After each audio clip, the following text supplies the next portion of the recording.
Inilah kisah ketika doa orang yang tertindas menembus langit. Pada masa kekhalifahan Umar bin Khattab, hiduplah seorang lelaki miskin di pinggiran Madinah. Ia dikenal sebagai orang yang sabar, pendiam, dan jarang mengeluh. Namun hidupnya penuh kesulitan. Tanah kecil yang ia garap dirampas oleh seorang pejabat kaya yang berpengaruh. Setiap hari ia bekerja di tanah itu, tetapi hasilnya diambil. Ia tak berani melawan, tak punya kekuatan, tak punya harta, tak punya orang dalam. Hingga suatu malam, di bawah langit Madinah yang sunyi, lelaki itu mengangkat tangannya dan berdoa, "Ya Allah, aku tidak punya penolong selain Engkau. Aku dizalimi, maka tolonglah aku."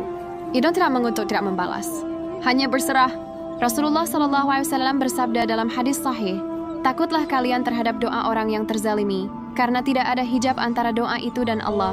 HHR, Bukhari dan Muslim. Beberapa hari setelah doa itu, pejabat yang merampas tanah tersebut jatuh sakit secara tiba-tiba. Penyakitnya aneh, tak bisa berdiri, tak bisa tidur. Harta melimpah tak mampu menolongnya.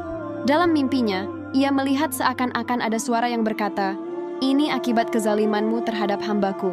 Ia terbangun dengan tubuh gemetar. Akhirnya ia meminta dipertemukan dengan Umar bin Khattab. Di hadapan khalifah ia mengakui semua perbuatannya. Umar pun murka. Umar berkata tegas, "Celaka engkau. Engkau menindas orang lemah, sementara engkau tahu doa mereka langsung naik ke langit." Tanah itu dikembalikan. Bahkan Umar memerintahkan agar lelaki miskin itu diberi ganti rugi dan perlindungan.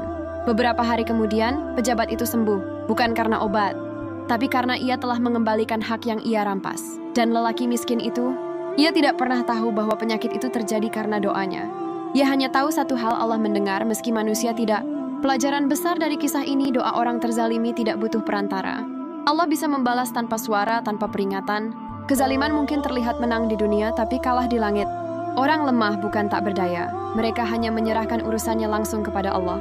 Kisah ini mengajarkan bahwa air mata orang tertindas lebih kuat daripada pedang orang zalim. Karena yang satu naik ke langit, sementara yang lain hanya berkuasa di bumi. Dan saat doa itu naik, bahkan langit pun terbuka. Subhanallah, walhamdulillah, wala ilaha illallah, Allahu Akbar.